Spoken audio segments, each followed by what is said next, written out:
since was jazz so popular as it was during the years of swing, from 1935 on into the 1940s. The early 1930s had been very tough on the music business. There were lots of bands that were struggling, many territory bands going out of business, and many established bands and famous bands finding themselves going through some pretty hard times in the Depression years. Radio was a very important part of those early 1930s Depression years, because if you owned a radio, the music was free. You didn't have to go buy recordings and things like this for it. I mean, it was something that you could always listen to for free. And so consequently, if we take a look at record sales in 1927, where we had 104 million records sold throughout the United States, and in 1932, 6 million. Tremendous drop-off in record sales, which means a tremendous drop-off in the recording business, which means many companies going belly up during this time. And only the established and strongest surviving these very lean, hungry years. Phonograph sales. If you look on the screen, see 987,000 down to 40,000. Also a tremendous fall-off from the late 20s to the early 30s. So the Depression, now by 1932, really setting in and causing tremendous problems in the recording business and also in the dance band business. Radio, however, was really a very popular medium, and probably more so during the Depression years than it had been prior to the Depression. The trick was trying to get on a live radio broadcast.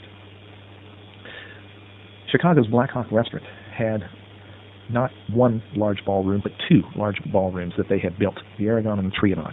And there was live radio broadcasts from both the Aragon and the Trianon. The Black Hawk Restaurant was a very famous place during the early 1930s. And it was a place where big bands really dreamed of performing, because boy, if you could get on a live radio show from the Black Hawk Restaurant, then you could get off the road with all of these one-night stands, if you remember the dream of the territory bands.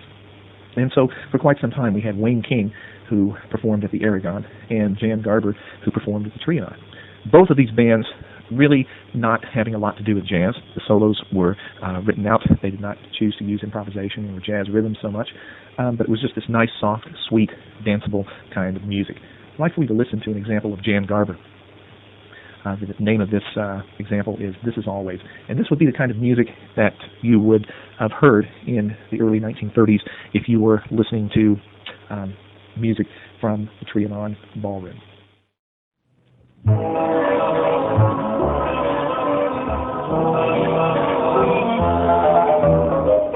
This isn't sometimes, this is always. This isn't maybe, this is always. This is love, the real beginning of forever. This isn't just midsummer madness, a passing glow, a moment's gladness. This is love. I knew it on the night we met. You tied a string around my heart, so how can I forget you? With every kiss, I know that this is always. As you can see, it's just this nice, soft, sweet, danceable kind of music. Not a lot of, certainly a very slow tempo, no improvisation. All of the solos that these bands played, for the most part, written out. Very little improvisation, if any. Nice, soft, sweet, danceable kind of music. But again, music always reflects the life and times of people, and so in the middle of a depression, this kind of music and this tempo was very popular. Tommy and Jimmy Dorsey teamed up in 1934 and tried to make a go of it, and they failed. Within a year, the band broke up, and both of them went their own direction. As brothers sometimes do, they fought a lot, and the band just never really caught on. Both of them, however, we will see, are destined to become very famous a little later on, but their first attempt did not work out. Prohibition was repealed in 1934, and with the repeal of Prohibition, we now see that people can go into large ballrooms like the Aragon and the Trianon and have a drink, and you don't have to worry about being raided. So the speakeasies that supported Chicago-style Dixieland are gone, and they are now being opened to the public, and we're seeing this push towards these larger dance halls with Prohibition gone in 1934. So if anything, the repeal of Prohibition really helps these larger bands to become even more important, because we needed the larger sound and volume to fill up these rooms of the large dance halls. Benny Goodman started the band in 1934, and he got on a radio show called Let's Dance. And his radio show became fairly popular throughout the country. I'd like for you to listen to his theme song for this radio show. This was Benny Goodman's really first attempt at leading a large band. Remember that he grew up in Chicago, associated with the Austin High Gang, and was later moves to New York and plays on Ben Pollock's band, which was a famous band in the late 1920s. And now he's still in New York trying to make a go of it with his own band. And of course the Depression still rages on. Things may be improving a little bit, but certainly still we're in the midst of this Great Depression. And he decided that if he could get on a radio show, that maybe that was the way to go. Anyway, please listen to Let's Dance, Benny Goodman's theme song.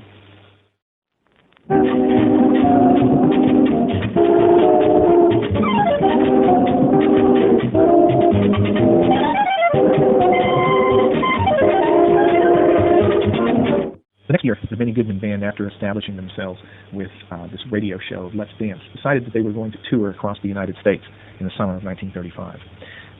And as the tour progressed, it became more of a dismal failure, actually. It just seemed that night after night, after they would play on this tour, that things not going very well. And it was just... it seemed like the whole thing was a big mistake. They had some problems playing in Denver, and the audience really didn't like it that well, and working their way towards Los Angeles.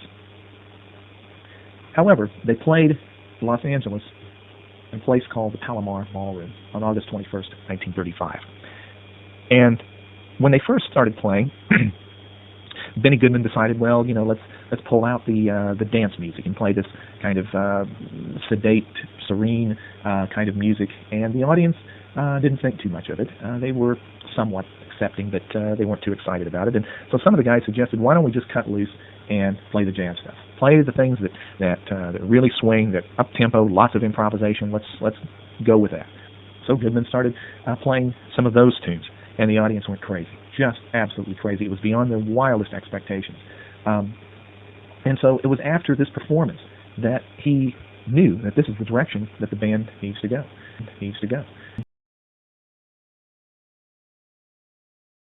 August 21st, 1935 has been quoted by some music historians as being the greatest single event in the history of American popular music. Because what happened on that day was it established swing as the popular music. A music that involved big bands playing written arrangements with improvisation.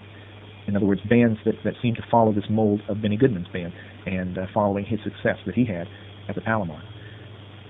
So he started out the evening playing some pretty reserved kind of arrangements, and ended up playing some of the things that the band really especially liked, the jazz arrangements with lots of improvisation up tempo. And apparently the audience, that was where they wanted to go also.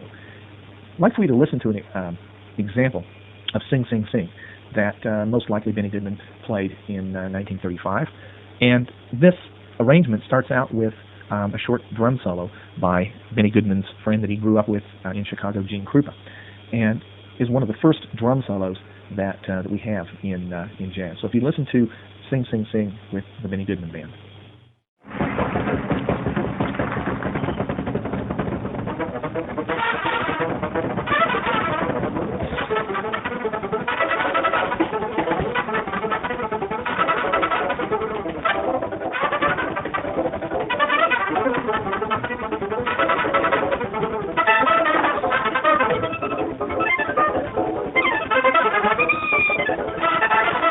As I said, many people viewed August 21st, 1935 as being the greatest single event in the history of American popular music. And when you think about that statement and all the things that have happened in pop music since 1935 and all the way through the 60s and 70s, 80s and 90s, it's quite a statement to make.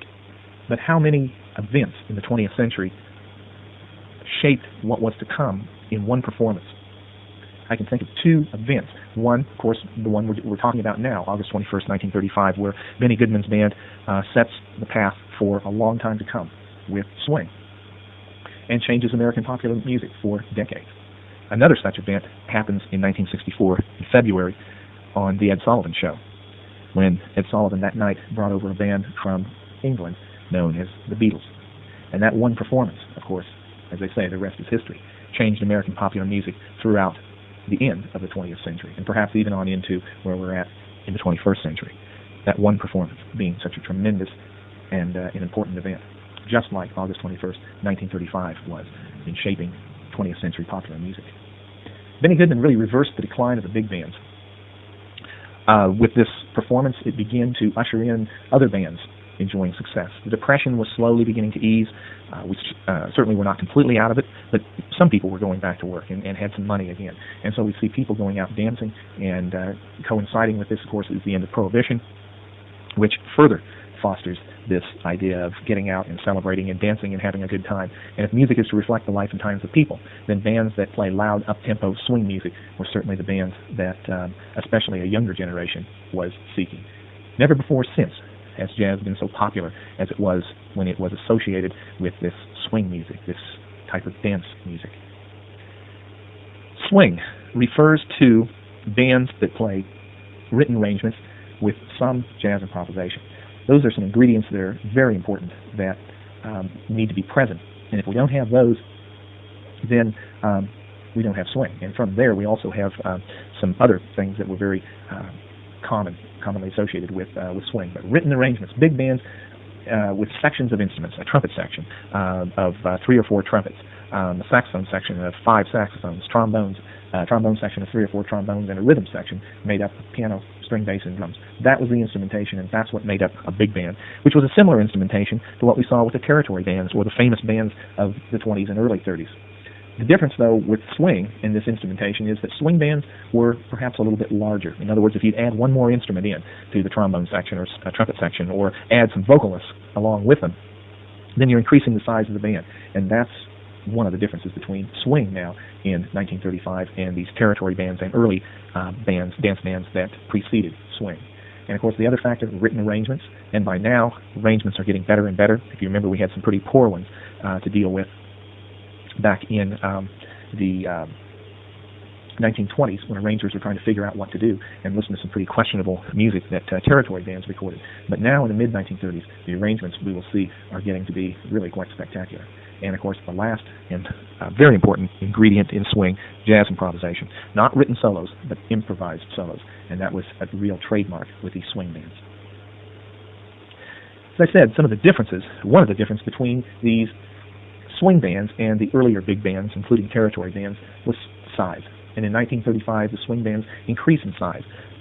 One of the reasons could be economic conditions. We're beginning to pull out of the Depression.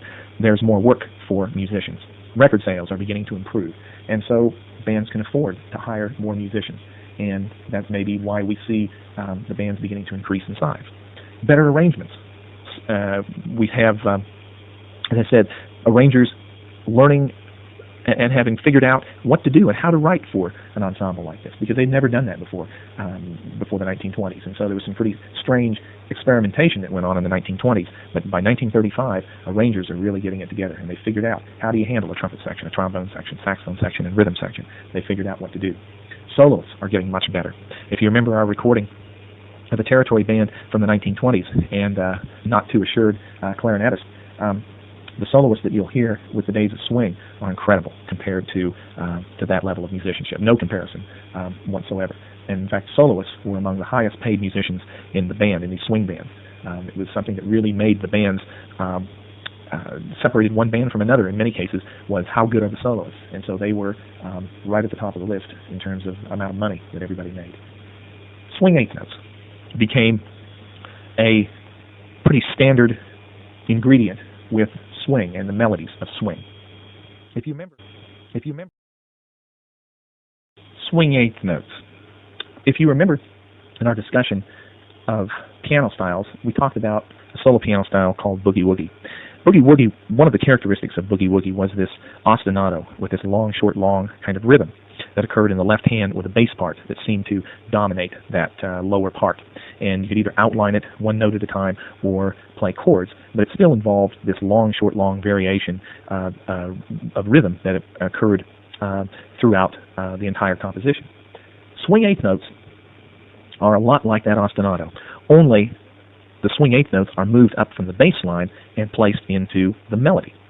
So that instead of having this long, short, long rhythm occurring over and over in the bass part, what happens is that we see it happening in the melody line. So instead of playing the notes even, so that they are exactly the same length, what happens is that we find out with swing that the notes are played in this long, short, long type of rhythm, which in the melody line made the melodies freer and more interesting, rather than having all of the notes equal in length. And arrangers began to specify this in their parts, that whenever they would have two notes to be played for every beat or natural pulsation, you should always make the first one long and make the next one short. And so that difference of bringing up that type of rhythm into the melody became a very defining characteristic of swing, and something that stayed with swing. In fact, it's still a very important part of jazz, this long, short, long kind of rhythm occurring in melody parts or harmony and background parts of the melody, rather than just something that was a part of a bass line as perhaps that it started out. We'll talk a little bit more about swing eighth notes a little bit later and listen to some examples of swing eighth notes. But what I'd like for you to know at this point about it is that it had its roots in boogie woogie, in the ostinato, and that it is simply notes that in the melody line or harmony part to the melody that are arranged in this long, short, long rhythm that we heard first with boogie woogie. Hi-hat cymbal is a cymbal that was invented with to go along with the drum set. And a hi-hat cymbal, two cymbals, one on top of each other, in which and there's a pedal on the floor, and when you press down on the pedal, these two cymbals are brought together and produce a very sharp, cutting kind of sound. The hi-hat cymbal became a very good instrument to accentuate 2 and 4, to bring out the weak beat within the measure. And you remember our discussion of rhythmic syncopation. And the hi-hat, rather than the drummer doing it on snare drum, as he had done throughout the days of Chicago-style Dixieland and some territory bands and famous early dance bands, now the drummer is using this hi-hat cymbal to accentuate the second and fourth beat. And it gives the drum set a cleaner kind of sound, perhaps a more interesting sound than just accenting it using accenting those beats using just the snare drum. So the hi-hat cymbal becomes a new invention with the drum set. Some swing bands during this time placed a great emphasis on improvisation. Some perhaps more than others. But any band that was a large dance band playing written arrangements that used improvisation was becoming known as a swing band. Duke Ellington's band, which had been around even before the days of swing, certainly fell into that category. But actually Ellington probably used more improvisation than Benny Goodman did in his arrangements. Because there were some swing bands that had short improvised solos and still could be considered swing bands, and then there were some that had some pretty involved improvised solos, and they also could be considered swing bands. I'd like for you to listen to an example of Take the A-Train, which was written by Duke Ellington and arranged by Duke Ellington. And remember that besides being a great composer and an arranger, Ellington was also a fine piano player and also this big band leader. And as I just mentioned, going back into the 1920s, long before the days of swing. But as swing begins to unfold in the mid-1930s, Ellington is certainly there and adopting a lot of this style of it and into his own band, and certainly this characteristic of improvisation. I'd like for you to listen to an example of Duke Ellington's band with his own composition and arrangement of Take the A-Train.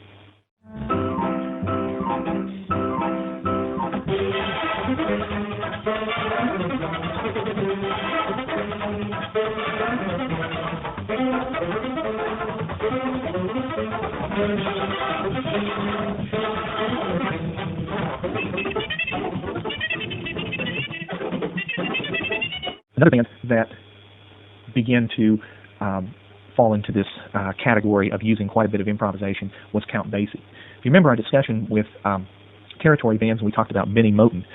Benny Moten dies of a tonsillectomy in 1935. Count Basie, his piano player, takes over that band, and that year becomes famous. No longer is the band just a territory band in the Midwest or Kansas City area, but now this band, the Count Basie Band, is becoming famous throughout the United States. Famous for improvisation and playing swing. And so Basie and Ellington, two of the bands that were really especially important in jazz's involvement with dance music, which was becoming known as swing. However, there was also this duality that continued. And there were some bands that used very little, if any, improvisation. And remember that this duality has been going on now long before the days of swing. Back into the days of territory bands in the 1920s and early 30s, there were bands that used improvisation and some that did not. But now we see labels beginning to emerge. Bands that used improvisation, playing written arrangements, large, big bands, of course we know were known as swing bands. Large dance bands, in other words, sections of instruments with virtually the same instrumentation as swing bands, became known as sweet bands if they played slower tempos and the solos were all written out. Very little, if any, improvisation. And there's the label that was attached to them in the mid-1930s. So some bands that used improvisation, faster tempos were known as swing bands, and those that played slower tempos with this nice, soft, sweet, danceable kind of music, very little, if any, improvisation, became known as sweet bands, such as Guy Lombardo and his Royal Canadians, who became very famous for his recording of Auld Lang Syne. And every New Year's Eve, people for many decades to come after the 1930s were interested in listening to Guy Lombardo. Wayne King and Jan Garber, two people that we've already talked about, and being very famous for their radio broadcasts out of the Aragon Trianon Ballroom. And we listened to an example of Jan Garber. Again, this nice, soft, sweet, danceable kind of music with very little, if any, improvisation going on with the solos. So these are bands that did not really have very much to do with jazz. I'd like to add one more to that list, and that is Freddie Martin, who became rather famous in the mid-1930s with his Sweet Band. And again, sweet bands being large dance bands playing written arrangements with very little, if any, improvisation. So there's the defining characteristic of sweet bands. I'd like for you to listen to an example of Freddie Martin, so you have another example of a sweet band. This is called The Song Is You. I'd like for you to listen to this male vocalist that you will hear on this recording and see if you can guess who it is. This person is in the entertainment business and has been for many, many decades, but many people do not realize that he got his start as a very young man singing with big bands. Many people just recognize his name when they see it in television. But I'd like for you to see if you can guess who this person is. So if you'd listen to Freddie Martin's band and The Song Is You.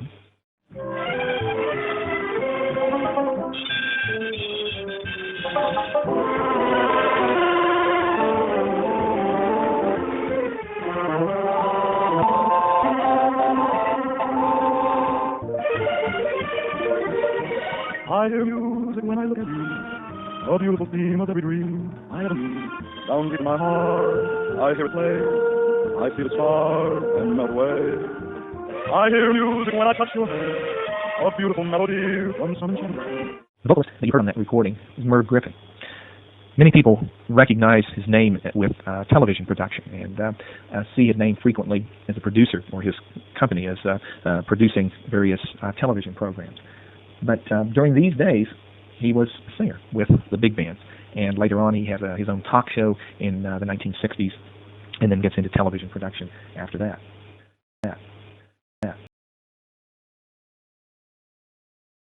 Continues to promote interest in ballroom dancing after the Depression.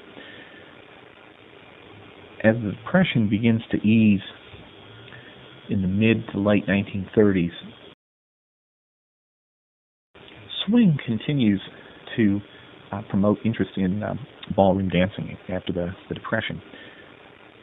As the Depression begins to ease in the mid to late 1930s, and people going back to work, we see that once again dancing becomes an important social activity, maybe perhaps even more so than what it had been in the 1920s, because after all, surviving the Depression and some pretty awful years and unemployment and many things associated with that, celebrating was something that seemed like a pretty good idea. So life was kind of a party again. And along with that were some rather strange things that happened. In other words, some of this craziness that we had seen during the 1920s, I think, begins to creep back in people's lives. The craziness in the 1920s, the goldfish swallowing, flagpole sitting, things like that. There was some of this craziness returning after the Depression begins to ease. I'd like for you to listen to an example of a song that was recorded in the later 1930s. This was done by a band that we'll talk about a little bit later, Kay Kyser, and his College of Musical Knowledge, which was actually a radio show that he did. And it's called Three Little Fishies in an Itty Bitty Poo. Now, during the Depression years, this would not have had really any, people would not have been interested in listening to this. It would frankly not have been funny for someone who is unemployed. But in the later 1930s, as people are going back to work, we begin to see song titles like Three Little Fishies in an Itty Bitty Poo. If you click on that example and listen to Kay Kyser.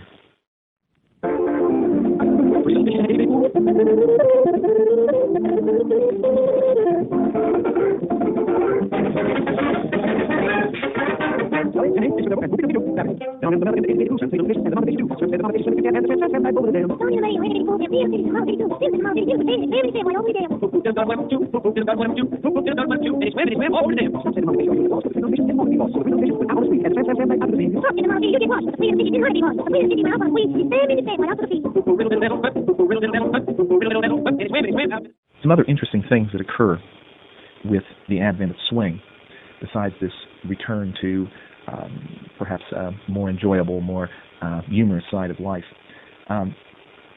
Benny Goodman plays in Carnegie Hall in 1938. Not a dance, but rather a jazz concert. In fact, it's the very first jazz concert ever. There was a program printed up of what he was going to perform. People were wearing tuxedos, the band was in tuxedos, and they performed some of their dance music really for a listening crowd instead of a dancing audience this time. I think this is pretty significant on several levels. First of all, the year, 1938. If we go back 21 years before this, in 1917, we see that Storyville was closing in New Orleans as a wartime measure because it had become too dangerous for sailors to be in. And I think with the closing of Storyville, many people felt that this kind of music would end, that it would just simply die, because after all, it was an accessory of gambling and drinking and prostitution. And then from there, of course, it spreads throughout the country, which was kind of amazing, and becomes an accessory of speakeasies in Chicago. And it's kind of like, will this music ever gain any respectability, and will this music even survive? And now we look at it 21 years after the closing of Storyville and see a pretty amazing thing. Jazz being performed in Carnegie Hall, which had been reserved as a place for great classical music and great classical musicians of the world, symphonies and operas to come in and perform. And now here's a jazz band performing in Carnegie Hall, and people dressing up in tuxedos to listen to them. Pretty amazing in a couple decades that we see that big of a turnaround. Duke Ellington also begins to perform in Carnegie Hall annually, and we see that beginning in 1943. And that also is very significant in further establishing this idea of the jazz concert. We're going to see that it really opens the door to a listening audience possibilities, which is something that we have never had before in jazz. And we're going to see that in the future, in the very near future now, as we begin to take a look at the 1940s, that this has a lasting impact on the history of jazz. These Carnegie Hall performances, beginning with Benny Goodman and Duke Ellington performing there a few years later. Very significant in the history of jazz. Some other interesting things that occur in these later 1930s years as the Depression eases. We see Count Basie selling 1 million record copies. I think that's pretty significant, because if we go back to 1932, we see that there was only 6 million records sold total in the entire nation. And now, a few years later, obviously the Depression beginning to ease, and 1 million record copies with one song, 1 O'Clock Jump.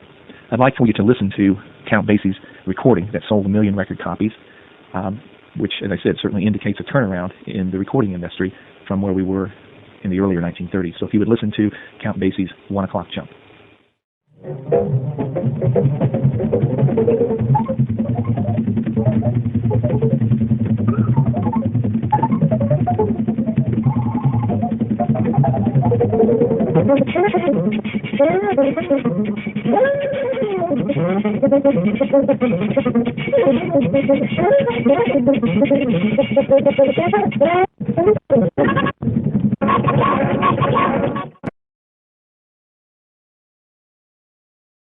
Also, we see that the quality of musical instruments continues to improve. As the quality of musical instruments improve, musicians themselves sound better, because the better that the instruments are made, the more in tune that they play, the better the sound quality. And so we saw during these swing years some real improvements in instrument manufacturing in the United States and Europe as well. Arrangers continue to be very important to big bands, and we have seen that arrangers have always been important, even going back to the territory bands of the 1920s, where frankly the arrangers were not very good. They were still very important. They just didn't really know what to do with a big band, with a band that had sections of instruments. But they figured it out. And by the time that the late 1930s roll around, we see some very good writing and arranging going on, and these bands recording some music that, even by today's standard, is still considered terrific writing.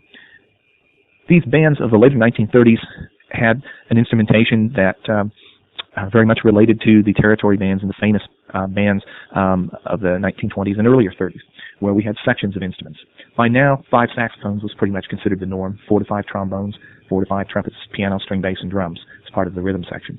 And this that you see right there on the screen was pretty much an accepted instrumentation for these big bands. Both the swing bands that catered towards, leaned towards jazz improvisation and jazz rhythms, and the sweet bands that leaned more towards this nice, soft, sweet, danceable music with mostly written solos. Arrangers begin to use a block homophonic style of writing, and I'm going to point this out in an example in a little bit. Remember, homophonic is that you have one melody with this accompaniment that seems to parallel the melody, and that's the style that writers begin to adopt in composing for these big bands, and that each section would be written for in a way that the lead instrument within that section would have the melody, and all of the others would sort of parallel along. For example, the lead trumpet player would have the melody in his part, and all of the other trumpets would parallel the lead player. And as the same way when it came time for the saxophones to have the melody or the trombones. And I'll point this out, as I said, in an example coming up here very shortly. We also see some doubling on instruments. And what I mean by doubling is that, for example, saxophone players may be required to put down the saxophone within an arrangement, pick up a clarinet, play that for a while, put that down, pick up the saxophone. So the saxophone clarinet doubling was probably one of the more common doublings that occurred during swing. Going back to a chronological look at swing, now that we've kind of covered some important aspects that occur in the later 1930s, 1935 was the year that Bob Crosby put a band together.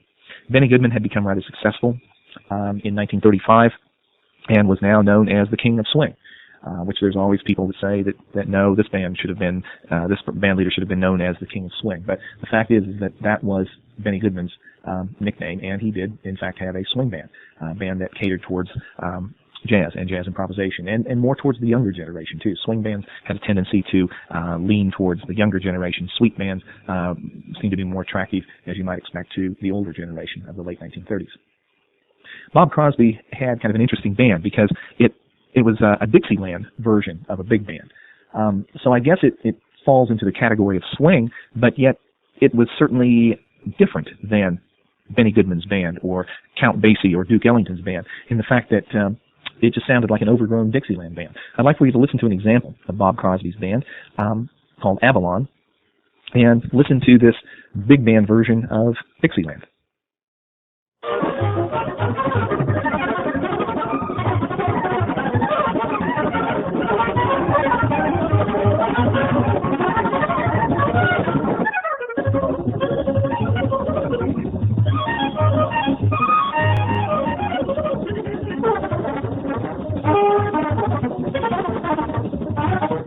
Woody Herman was also another big band leader that comes along in the mid-1930s, and it seemed that most of these big band leaders were coming out with theme songs. Theme songs seemed to help identify and promote these big bands and their leaders. 1 O'Clock Jump was associated with Count Basie. Woodchopper's Ball was associated with Woody Herman. That was his first big hit, and so that was the song that he would play night after night for dances wherever that he would go. And we'll see that this really creates a problem for the musicians and for the dancing and listening audience, because Woodchopper's Ball is a good tune, and he had a good arrangement. But after you played it a few hundred times, and after you've danced to it, for 20 or 30 times, you got to get tired of it.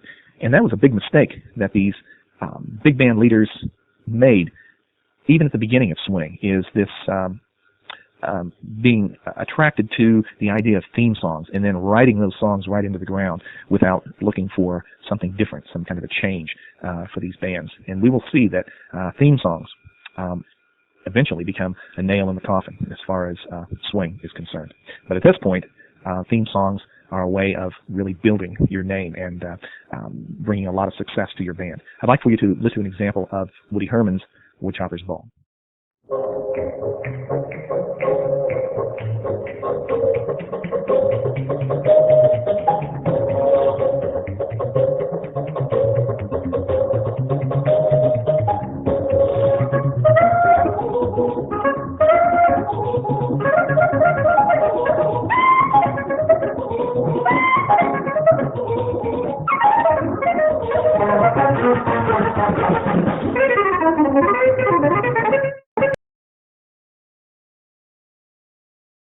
1937 was the year that Kay Kyser finds success with a radio show called Kaiser's College, spelled with a K, of musical knowledge.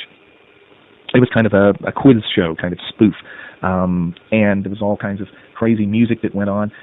If you were to ever see Kay Kyser when he was performing live, the band would be in white pants, red and white striped jackets, and they would be wearing beanies with a propeller on top. 1937, this all was, as I said before when I mentioned Kay Kyser, was something that would have been considered very funny and something that people now going back to work and feeling differently about life would be attracted to. But you know, Kay Kyser was trying to break into the music business long before 1937, or rather a few years before 1937, and had really no success. And of course, during the Depression years, Kay Kyser's College of Musical Knowledge was just not something that seemed all that funny to people. I'd like for you to listen to one more example of Kay Kyser, and this is called Playmates, and I would be willing to bet that some of you have heard this song before, but very typical of his kind of music, and I think kind of unclassifiable by our two categories of swing or sweet. He just doesn't seem to fit either one. He's certainly not a swing band, containing improvised solos and jazz rhythms, and he really doesn't fit the mold of a sweet band by playing this nice, soft, sweet, danceable kind of music. He seems to have found his niche that sort of defies the classification. Anyway, I'd like for you to listen to Playmates with Kay Kyser. Oh, playmate, come on and play with me.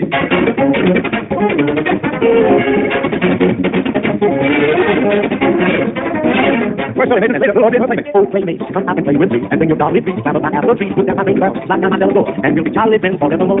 Now she could come out and play. It's such a sunny day. With your body, beat the I could hear her say, I'm sorry, playmate. I cannot play with you. My darling. 1937 was also the year that Tommy Dorsey started his own band, now separate from his brother. If you remember, he started in 1934 with his brother Jimmy. Tommy played trombone and Jimmy played saxophone, and they failed within a year. But in 1937, Tommy Dorsey is met with success, and his theme song becomes known as I'm Getting Sentimental Over You. That was a recording that he made. That was a solo for trombone, and also very typical of the kind of music that Tommy Dorsey performed. It was a sweet band, not very much to do with jazz in terms of improvisation and jazz rhythms. He liked playing this nice, soft, sweet, danceable kind of music, and I'm Getting Sentimental is a great example of Tommy Dorsey's band and a song that has really survived the test of time from the days of swing up to the early part of the 21st century. I'd like for you to listen to Tommy Dorsey playing trombone with his theme song, I'm Getting Sentimental Over You.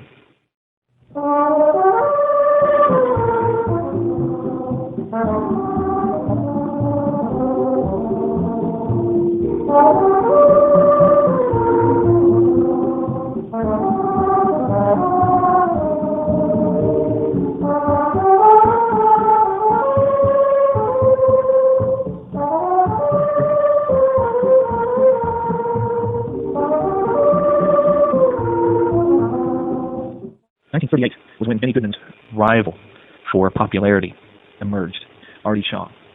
Artie Shaw also played clarinet, and his theme song, the one that brought him Artie Shaw for popularity. 1938 was when Benny Goodman's rival for popularity emerged, Artie Shaw. Artie Shaw also played clarinet, And his theme song, the one that brought him a lot of fame and something that he performed for many years at all of his dances, is Begin the Beguine. It's an old Cole Porter song that was arranged for Artie Shaw.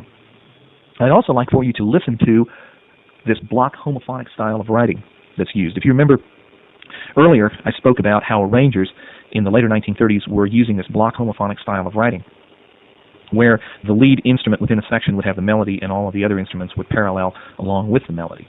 I'd like for you to listen to Begin the Beguine, and you will hear just that. You will hear the saxophone section with the melody, and then you will hear the brass section come in with the melody, with the lead trumpet playing the melody and all of the other trumpets and trombones paralleling that instrument. And they sort of trade back and forth between the brass and the saxophone section. A good example of block homophonic writing and a good example of Artie Shaw's band.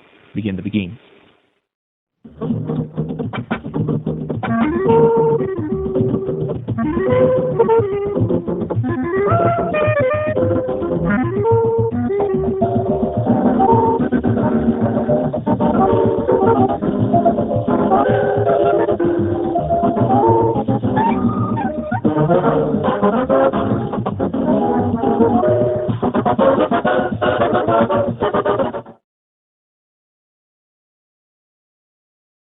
1938 also was the year that Gene Krupa left Benny Goodman's band. He'd been playing drums with Benny Goodman for 4 years, and now decided that he wanted to break out on his own, because by this time the Depression was really easing and big bands were flourishing and star soloists were becoming very famous, as was Gene Krupa. And so he decided to form his own band and break away from his longtime friend Benny Goodman. And he was successful beginning in 1938. In 1939, we see Benny Goodman's star trumpet soloist, Harry James, leave the band and follow in Gene Krupa's footsteps, trying to make a go of it on his own rather than just being a sideman for Benny Goodman. He also was very successful in this very fertile times for big bands to be formed, leaders to become famous, as well as star soloists. 1939 was the year that Glenn Miller formed a band and was also successful. Glenn Miller was a trombone player, and he was also a composer and arranger. Remember that the composer writes the melodies, and the arranger takes those melodies and arranges them for whatever type of ensemble that you're dealing with. Glenn Miller had been a studio arranger and also a studio musician in the 1920s, playing on various recordings and writing arrangements for people who would come into the recording studio. And so by 1939, he decided that there was some money to be made in this music business, and decided that he would break out on his own, get out of playing in other people's bands and other people's recordings, and begin to write for his own band and put his own group together. And he was tremendously successful. One of the things that Glenn Miller did, perhaps more so than any other band during the days of swing, is that he was able to break down this barrier between swing bands and sweet bands and record songs that fit into both of those categories. In other words, a lot of Glenn Miller's music would fit the mold of a swing band, that would be faster tempos, that contained jazz improvisation and jazz rhythms, and was attractive to the younger generation. And some of his music would fit the mold of a sweet band, that there was no improvisation, that the solo was written out if there was any solos, that it was this nice, soft, sweet, danceable kind of music, and it seemed very attractive to the older generation. And so you can see when it came time to record sales, who becomes very popular during the days of swing. Because here's a guy that's attractive to both the younger generation and the older generation because of the way that he puts his recordings together and sort of defies this idea that, well, you have to do one or the other in terms of swing or sweet. And Glenn Miller thought, why not do both? And sell more records, make more money, become more popular. And he did it very well and became one of the most popular, and still to this day, one of the best remembered of the big band leaders during the days of swing. Glenn Miller enlisted in the Army during World War II in 1942. And World War II was a war that there was a lot of backing by the United States for obvious reasons. Pearl Harbor, maybe the biggest reason. And then, of course, all kinds of stories and information being brought to the United States about atrocities in Europe. And so this was a war that there seemed to be a very strong backing for here in the United States.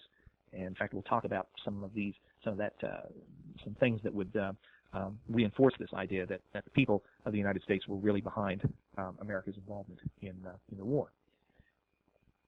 Glenn Miller went overseas in 1942 to lead a USO show band, not to fight in World War II, but to lead a band and to entertain the troops. And so he had his own band over in Europe and playing in various places, entertaining troops overseas. On December 16, 1944, Glenn Miller's plane took off from Bedford, England, headed for Paris, France. It was in a small private plane, and he was flying ahead to Paris to check out hotel accommodations, and his band was coming over the next day. The plane was never seen again. And to this day, there's always been this mystique about Glenn Miller's death in terms of what happened. No wreckage was officially found. The plane just seemed to vanish. And there's been all kinds of theories about what happened to Glenn Miller's plane, ranging from the very bizarre to perhaps the kind of thought-provoking and maybe a little disturbing. A few years ago, I saw on television a long-retired World War II veteran who had been on board a bomber that had taken off from England on December 16, 1944, as well as many other bombers headed for Germany. And I believe it was Berlin that they were going to target that day. The weather was very overcast, and they could not see their targets when they came over Germany. And this is long before the days of satellite-guided bombs. And so rather than having no idea, or very little idea, where these bombs were going to hit, they decided to return to England. Rather than landing with this heavy ordnance on board, the flight commanders ordered that they abort the bombs over the English Channel, to just open the hatches and get rid of that ordnance so that they could land safely, rather than trying to come in with all that heavy extra weight on the plane. And so they did. This guy watched a small plane in the English Channel get caught by the flak coming up off the water, and the plane went down. And he reported it. And his description after that was one of cover-up, where he was told not to talk about this with anyone, that in essence he was told that he didn't see what he saw. It's interesting that if this were true, and to my knowledge that this has not been something that's ever been confirmed by any of the United States Armed Services. It was interesting because here's Glenn Miller, a national hero for enlisting in the Army, and already nationally famous even before he did that. But by enlisting in the Army, it made him even more popular with the general listening audience back in the United States for donating his services and heading overseas and entertaining the troops. To read in the papers that Glenn Miller was killed by friendly fire and by this type of a situation where they were just aborting the bombs in order to land safer would certainly not help convince people that we needed to be involved in World War II. It'd be real negative press, and it was something that you could understand why the Army and Air Force would want to keep this under wraps, and that it would be in their best interest and the interest of the war to simply come out and say that his plane vanished and they had no idea what happened to it, that no wreckage was ever found. But to this day, whether that's the truth or there's another something else that is true, is the real truth, there is still nothing that's confirmed about his death. Officially, his plane vanished and no wreckage was ever found. I'd like for you to listen to some examples of Glenn Miller. And what you'll be listening to is actual live radio broadcasts, recordings of live radio broadcasts from the very late 1930s and very early 1940s. And so on the following examples that you see: Tuxedo Junction, Pennsylvania 65000, String of Pearls, In the Mood, probably one of Glenn Miller's most famous songs that he recorded. And lastly of all, his theme song, Moonlight Serenade, which those last two examples, good examples of what I spoke about earlier, of swing band and a sweet band.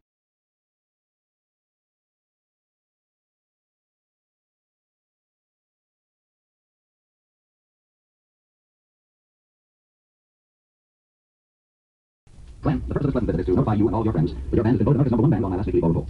You gathered for yourself over twice as many votes as your nearest competitor, and you've given us a host of swell arrangements of songs, old and new, ranging all the way from Danny Boy to Tuxedo Junction. Congratulations, Glenn. And on behalf of the Make Believe Ballroom, its listeners, here is a bronze plaque, and it's presented with our best wishes to you, Glenn Miller, America's #1 dance band. Thank you, Martin, and thanks to all of our Make Believe Ballroom friends. And while we're on the subject, here's Tuxedo Junction.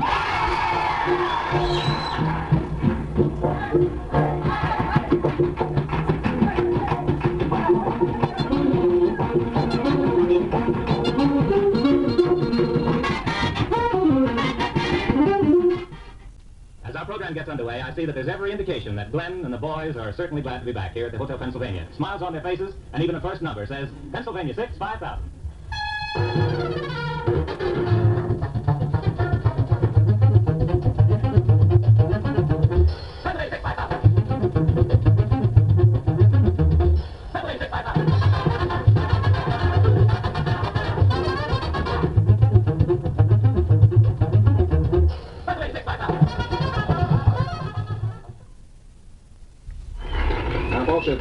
Smooth music with a little jump in it is your fancy. We got one coming up that's specially designed for your listening pleasure. String of Pearls.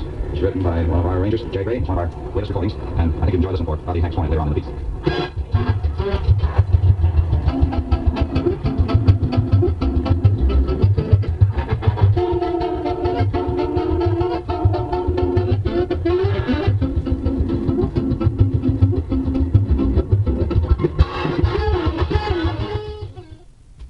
Everybody's waiting for the Mars Rose Bowl game, and you Blue Devils better be in the mood.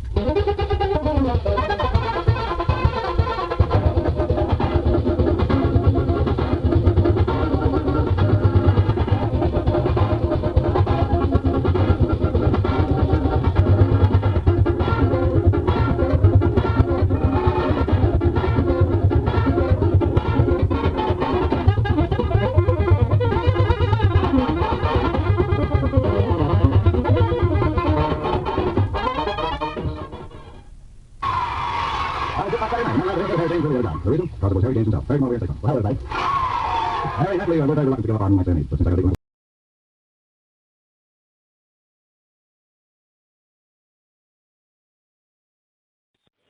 Around 1940, there were some 400 professional big bands in the United States. Never before or since has bands associated with jazz been so popular, such as the swing bands were in using jazz rhythms and jazz improvisation. This also represented perhaps the first real success for many African Americans. Money and fame. Count Basie, Duke Ellington, and several others were enjoying quite a bit of success in the United States. Certainly not without problems. Segregation was still very much in force in the United States, and civil rights had quite a ways to go. But nevertheless, it was perhaps a start in the right direction for many of these people.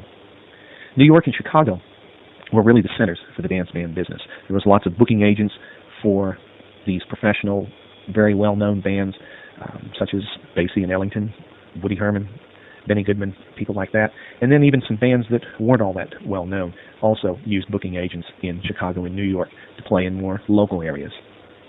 Tin Pan Alley was thriving during this time and had been for quite some time. Tin Pan Alley was a collection of publishing companies in New York City.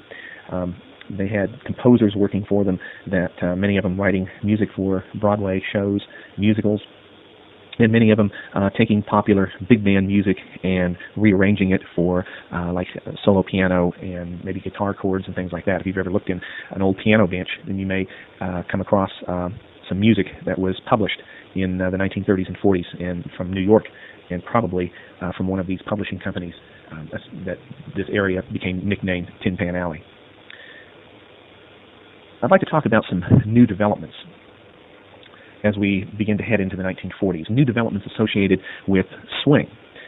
In other words, what are some things that have come about now that we did not have before as a result of this new kind of music that seems to be sweeping the nation, swing?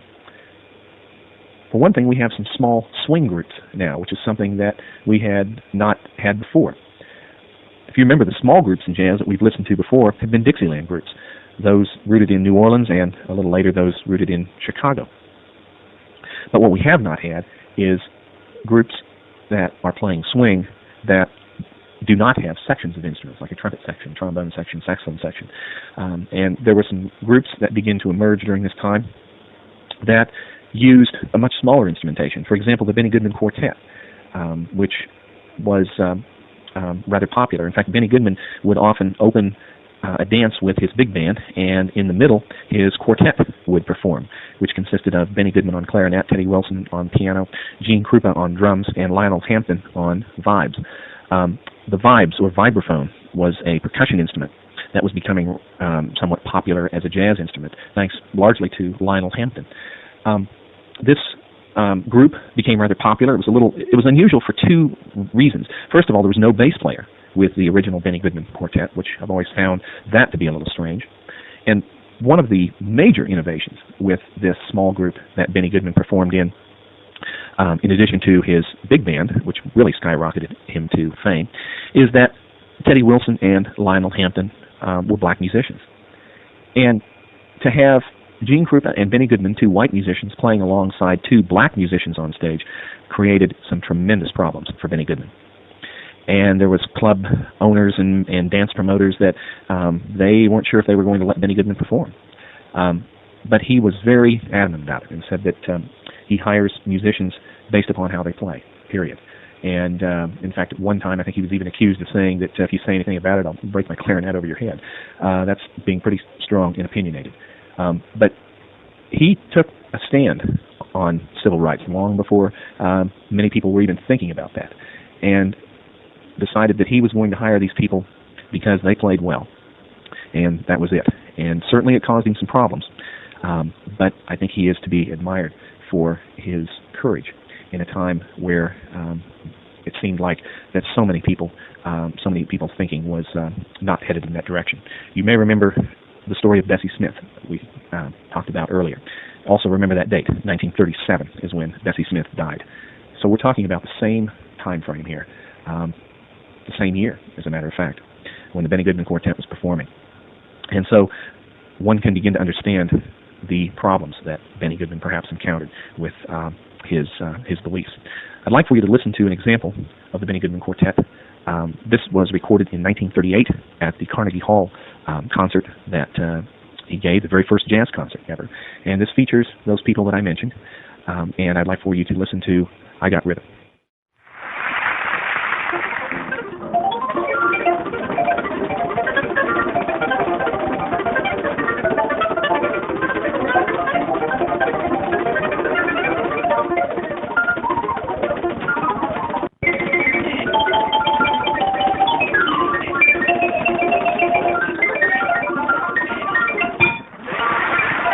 Another new development of swing was the use of Latin songs and Latin rhythms with Latin percussion instruments. It seemed like nearly every band had at least one arrangement that fell into this category to accompany various dances that people were doing.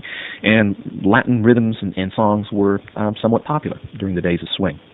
I'd like for you to listen to an example of Woody Herman playing a song called Carioca, which is a good example of the use of Latin rhythms and Latin percussion instruments.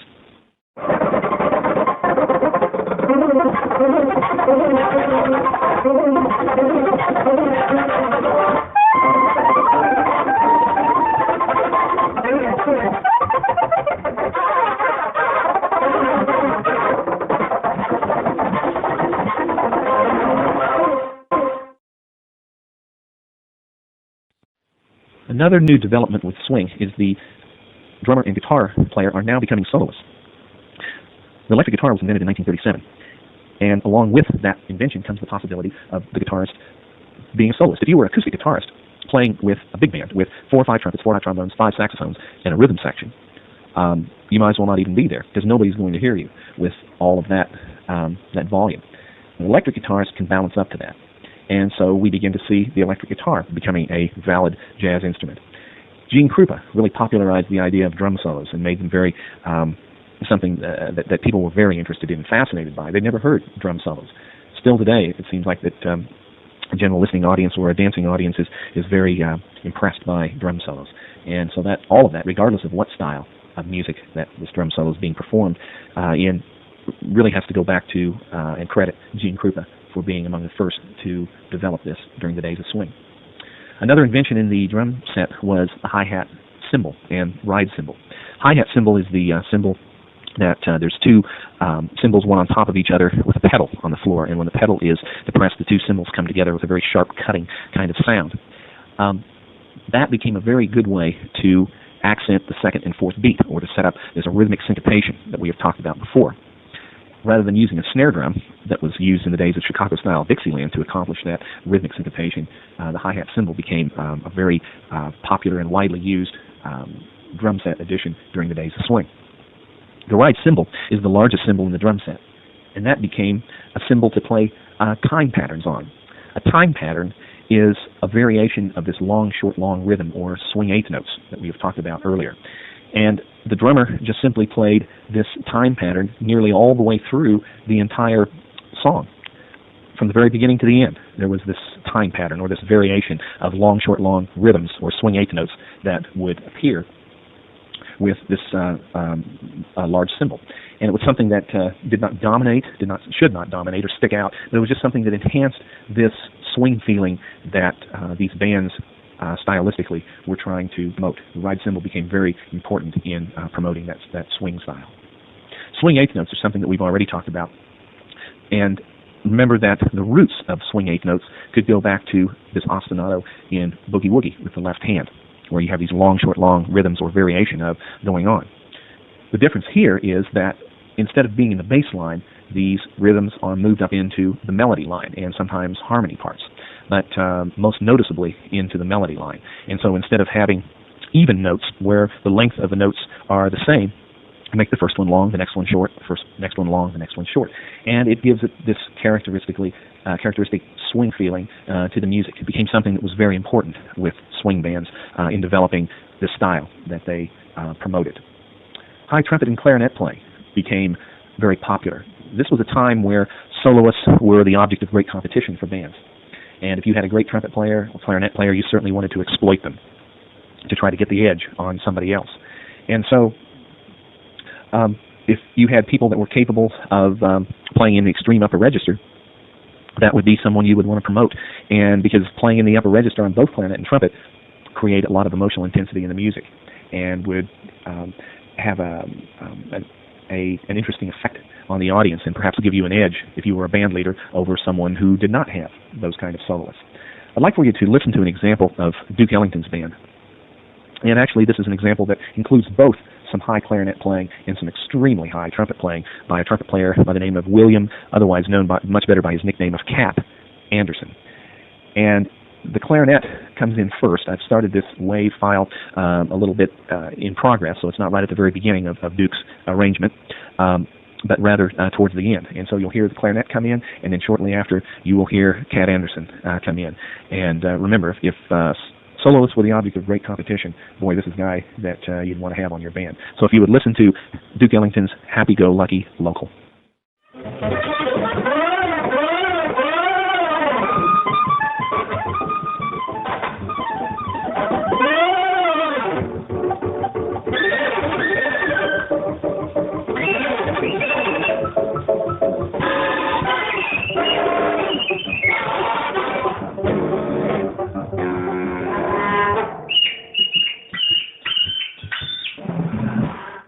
Another new development during the days of swing is rapid dynamic changes.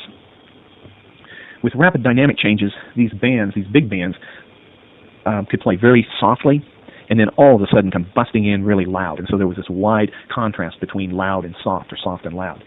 And the audience was not used to that. Many of them were used to dancing to smaller jazz groups like Chicago-style Dixieland, for example, or perhaps some smaller territory bands. But when you have this many musicians with these large sections of instruments, you can generate a lot more volume than you can with a Dixieland group where you have maybe one instrument on rather than sections of instruments. And so rapid dynamic changes and very large dynamic changes were possible, going from, as I said, very soft to very loud, or vice versa.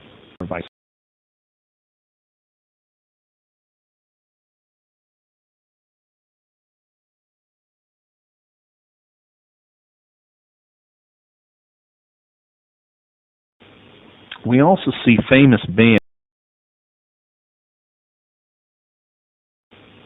We also see famous bands beginning to play and appear in movies, making cameo appearances in movies. They may write in a dance hall scene in a movie just so they could have Count Basie's band in that movie, or Duke Ellington's band, or Benny Goodman's band.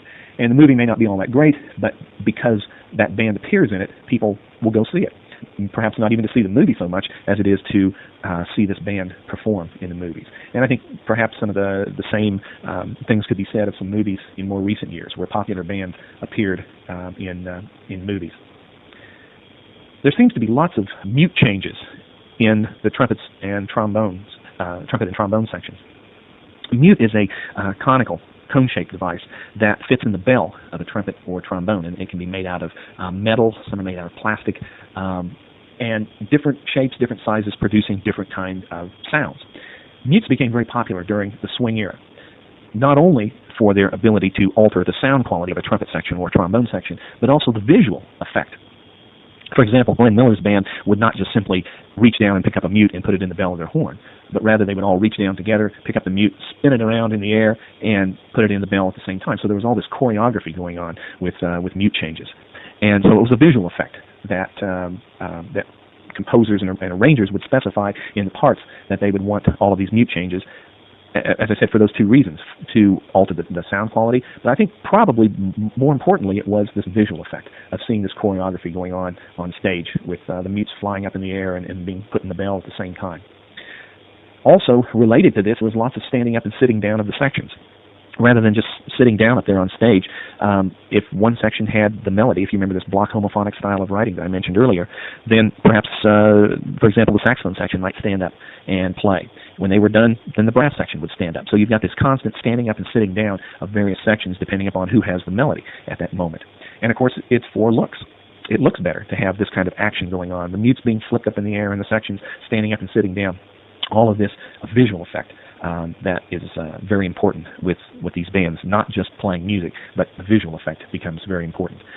Look at any band on MTV or VH1, and you'll understand that the visual effect is very important. And of course, this back in the 1930s and 40s was only the beginning of what was possible, or what has become possible with popular bands.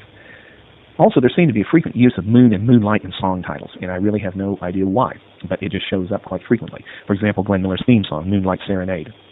Artie Shaw recorded a song called Moon Glow, and there's others that appear as popular songs during the days of swing. Battle of the Bands was also very popular with dancers and dance promoters. A good example of a battle of the bands occurred in New York between Benny Goodman's band, who at that time was known as the King of Swing, and Chick Webb's band, who some people felt he was the King of Swing. And so both bands played at the same ballroom one night just to see, who would get the most applause, which was really what these Battle of the Bands were all about. One band would set up in one area of the room, the other one would set up in the other, and they would trade off. And so that type of confrontation, I guess, was something that became popular in large metropolitan areas with these very large dance halls to attract more people out for the evening. Instead of dancing just to one band, you had the opportunity to dance to two, and then, of course, participate in deciding who was the better band.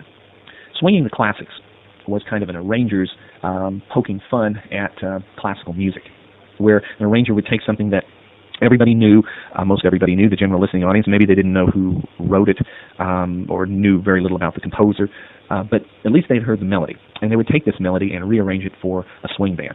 And I'd like for you to listen to an example of a piece written by Bizet called the L'Arlésienne Suite. And the melody, Farandole, from this particular section is something that you may have heard. Perhaps you didn't know that it was titled the title of what you were listening to. In fact, maybe what I just said, you have no recollection whatsoever of that. But you may have heard the melody. And right after that, you will hear another example that I'd like for you to click on, and it is called Bizet Has His Day. So first you listen to the way that Bizet intended for this piece to be played, and then if you would click on the other example and listen to the swing band version of the same song, a good example of swinging the classics.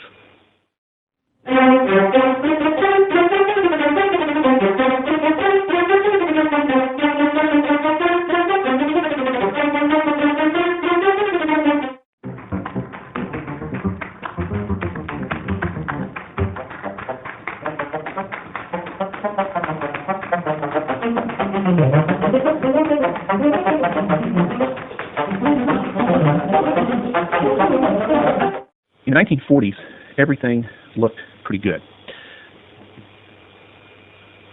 World War II was around the corner, and more people were getting very uneasy with what was happening in Europe.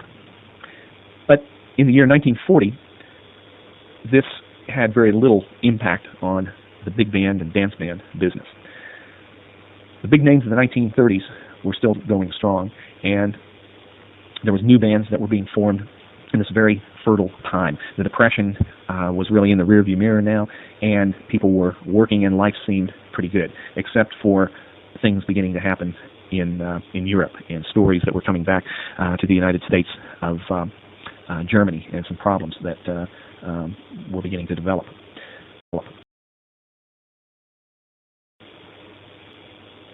We begin to see some leaders and some sidemen being drafted in fear that this whole situation in Europe would escalate. And this perhaps began to hurt the big bands a little. Nothing like we're going to see happens when the war really gets going. But in 1940, we begin to see some sidemen and star soloists being drafted, and this beginning to hurt the big bands a little bit. In the fall of 1940, the Hollywood Palladium opened a year after the Palomar Ballroom burned down. If you remember, Benny Goodman performed there on August 21st, 1935 at the Palomar, and was met with a tremendous amount of success.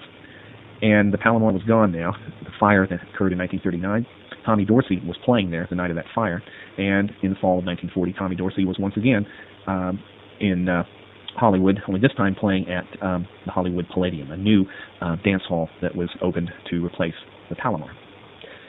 Stan Kenton formed the band in 1940, and Stan Kenton was a piano player. He was born in Wichita, Kansas, and raised in California. He did a lot of composing and arranging for his band. Kenton, we will see, is very important to development of big band jazz, and continued to be involved in developing and a major innovator in big band jazz all the way up until the time of his death in 1979. We will mention Kenton several times throughout this course. I'd like for you to listen to an early example of Stan Kenton, one that he composed and arranged, called Eager Beaver.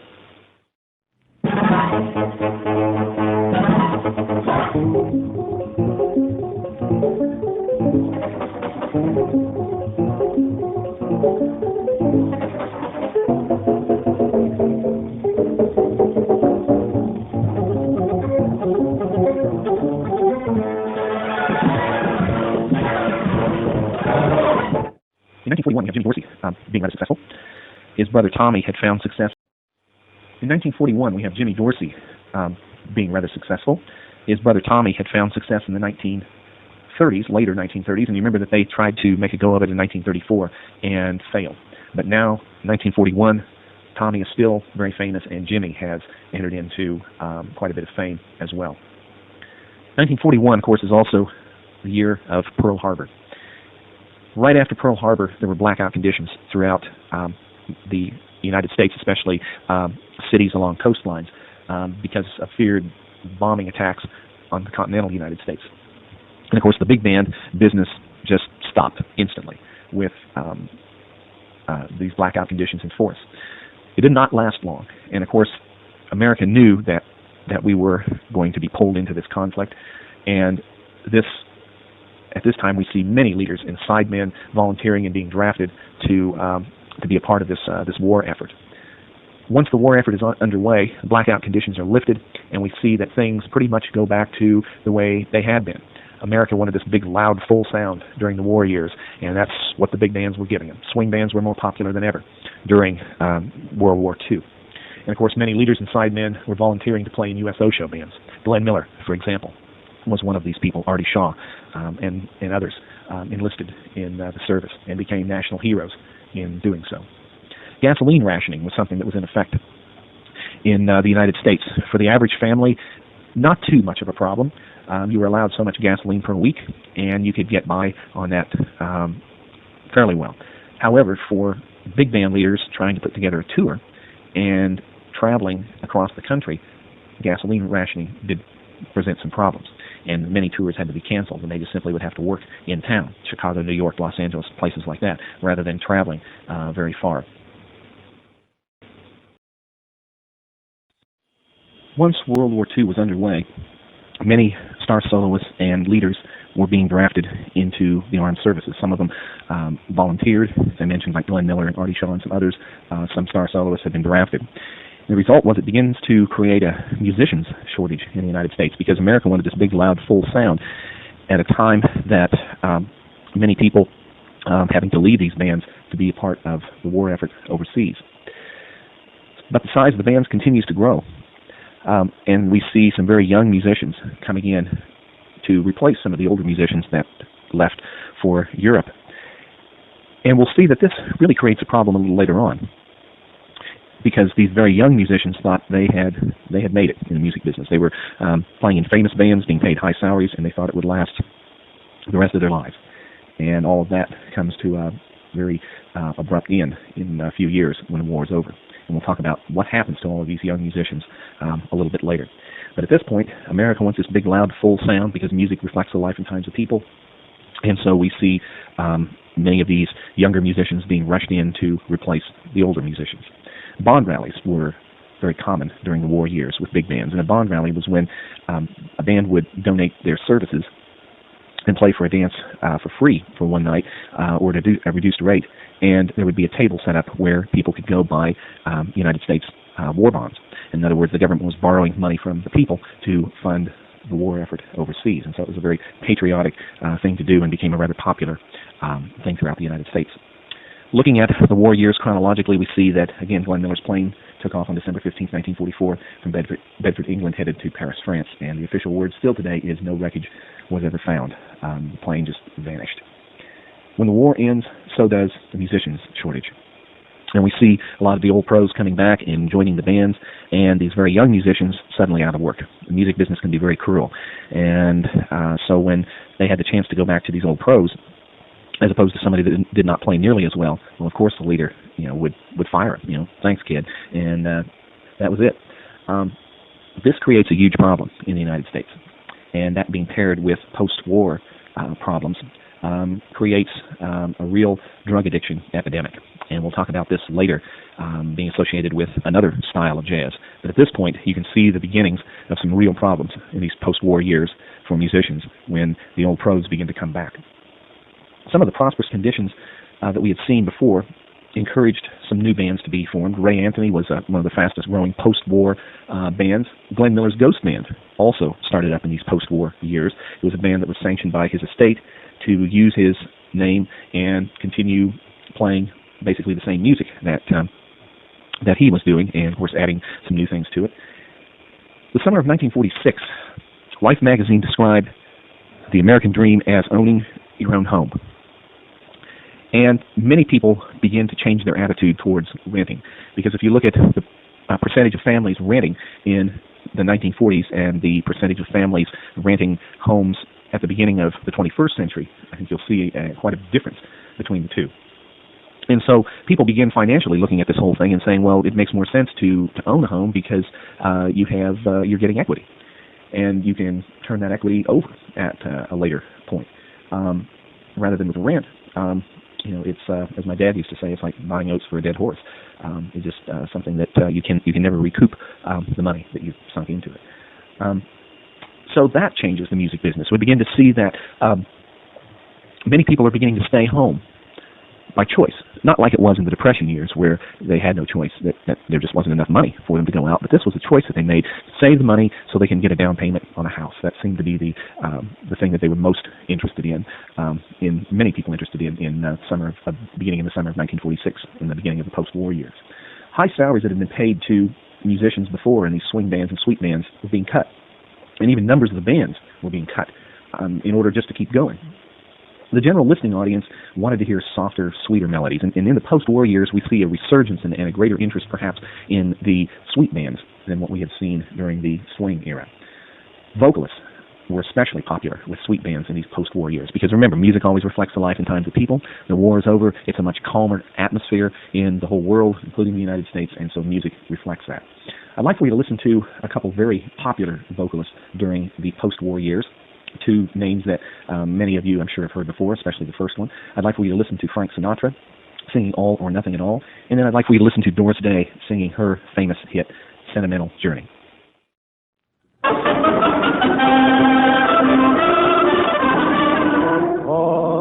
or nothing at all. Has love never appealed to me?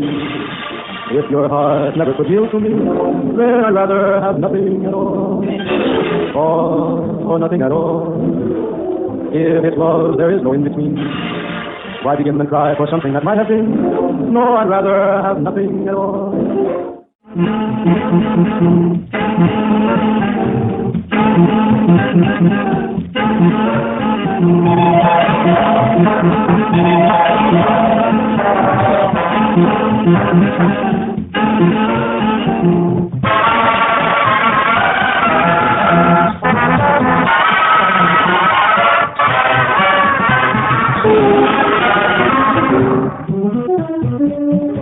Gonna take a sentimental journey. Gonna set my heart at ease. Gonna make a sentimental journey to the New Orleans memory. Got my bags, got my reservation. Spent each time I could afford. Like a child in white anticipation. Long to hear that all aboard. Two singers that were very popular in these post-war years being associated with sweet bands. Some other singers, Fran Warren, Peggy Lee, and Ella Fitzgerald, also getting establishing themselves, many of them during the days of swing, and being rather popular in these post-war years. Ella Fitzgerald, of all of the singers that we mentioned so far, Ella Fitzgerald by far was the one that had the most to do with jazz. The others, in fact, I think it's arguable whether they really had that much to do with jazz, or they were just simply more or less popular singers singing with sweet bands. But Ella could do something that the others could not. She could improvise. And the vocalist approached improvisation, which became known as scat singing. And she did it extremely well. And to this day, celebrated as one of the great jazz singers of the 20th century. So you can put Ella, I think, in a class by herself with these other singers, in that her roots really were in singing with a jazz group, with a swing band, and making recordings with Basie and Ellington, and bands that lean towards jazz solos and jazz rhythms. There was also vocal groups. For example, the Andrews Sisters. The Andrews Sisters, Patty Maxine and Laverne, one of their big hits that they recorded during the war years, and was very popular during the war and in these post-war years, was Boogie Woogie Bugle Boy, which Bette Midler re-recorded this a few years back, and virtually the same arrangement. And so if you've heard that one, this one will sound very familiar, but I'd like for you to listen to the Andrews Sisters recording in the 1940s of Boogie Woogie Bugle Boy.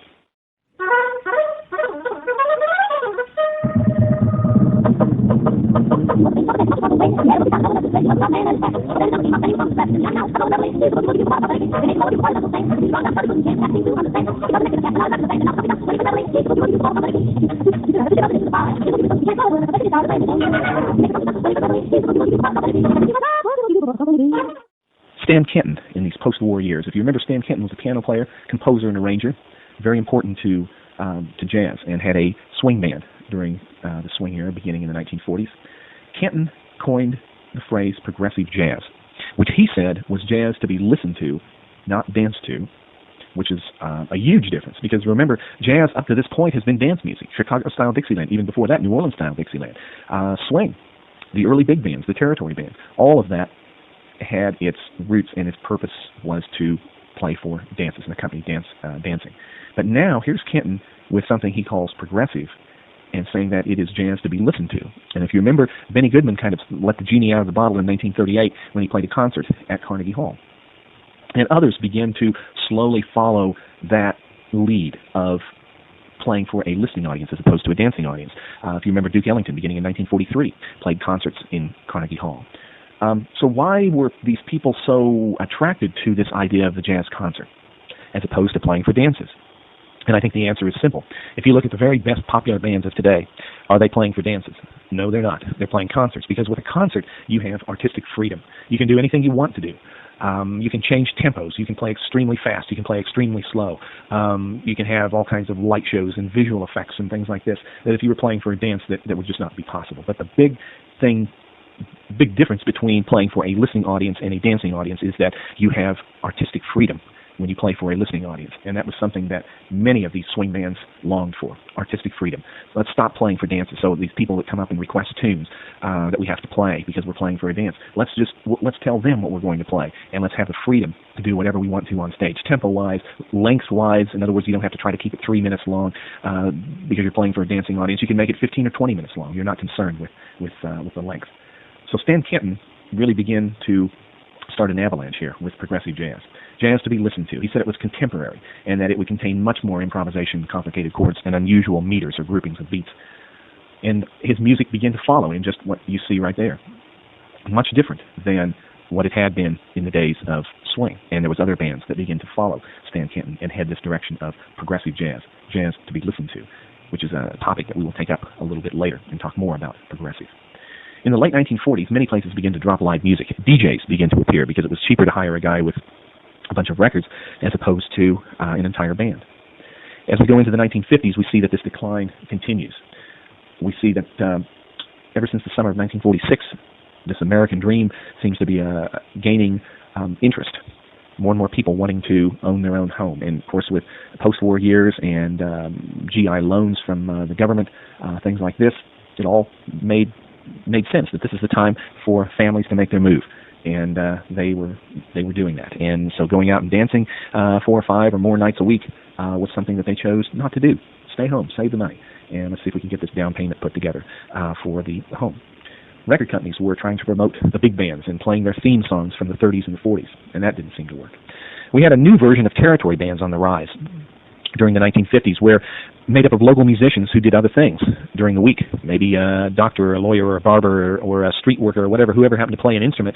These guys would get together on weekends, go play for a dance, playing Glenn Miller arrangements and Benny Goodman arrangements, because the music of these big bands was now published and people could buy the music.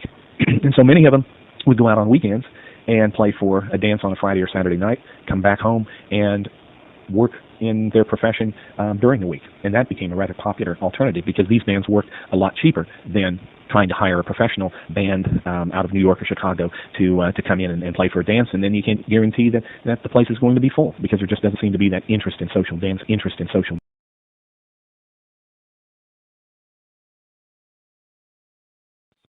So the territory bands became a little different than the territory bands that we saw in the 1920s and 30s, in that those bands, everybody made their living, their primary income by playing in those groups. And these new territory bands, I'm almost hesitant to use the word territory band because it confuses it with these earlier groups, but that's really what they were because they played only within a certain territory. They wouldn't travel outside of that.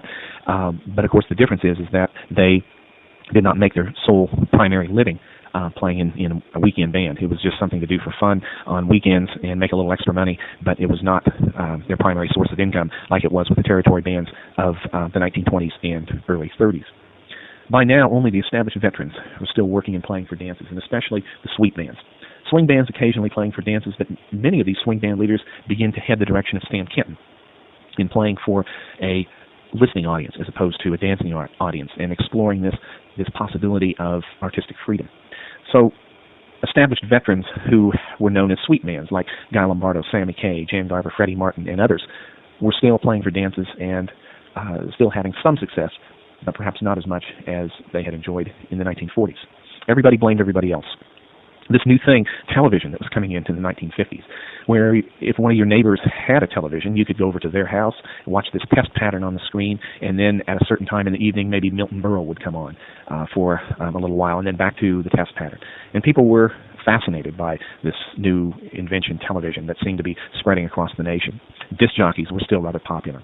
Rock and roll was coming into existence in the 1950s. The younger generation of the 1950s looked back at their parents and what they had danced to with swing and sweep bands, and now had something that they were much more attracted to, and that being early rock and roll idols.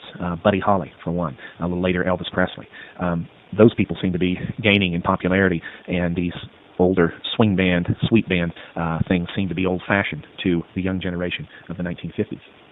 Some said it was the leaders' fault, that they were playing for themselves, that Stan Kenton, instead of playing for the people, he was in search of this artistic freedom. And so were the other progressive big bands that seemed to be heading this direction, that they were no longer playing for the audiences. One of the big problems with swing bands is theme songs. Artie Shaw once said that, after you've played Begin the Beguine for 1,000 times, he said you get awful damn sick of it. And I think that says a lot, because I think that these theme songs that they attached to themselves and rode to a lot of fame in the 1930s and earlier 40s, people really got tired of that. Certainly the musicians got tired of it, of playing these theme songs night after night after night. And I think that was a huge mistake that the swing bands made, was not looking for something new, something different. Because the thing that we learned with popular music since then is that it is constantly changing, and that somebody that makes a top 40 hit, the first thing they do is to look for something else, because they know it's just a flash in the pan. It will not last long, and it's not something that you can ride on for years and expect to make a go of it in this very rapidly changing music business. And I think that was a big mistake. They didn't understand this idea of popular music and the need for, the insatiable need for change. And I think that was one of the major things that put the big bands out of business, was that their change came very slowly and too late.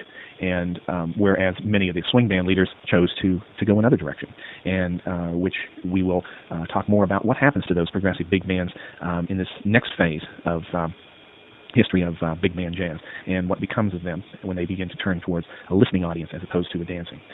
So I think people really got tired of it because of this lack of change, or change coming too slowly. More and more people begin to stay home rather than go out. And this is an attitude that has certainly been developed throughout the last half of the 20th century, where to the point of, at least in my opinion, perhaps to excess, where it's easier to stay in and email somebody or get on the internet as opposed to go see somebody or have any type of community going on within with a group of people. Community now seems to be some kind of a chat line. Certainly has changed society, and I think we're just beginning to see the results of all of that. But the stay-at-home attitude is something that I think we can go back to the 1950s and see, and that certainly had a big impact on the big band business. I think it was a combination of a lot of these things that I've mentioned, that as the 1950s roll to a close, we see that what was once popular music no longer is the popular music of the time.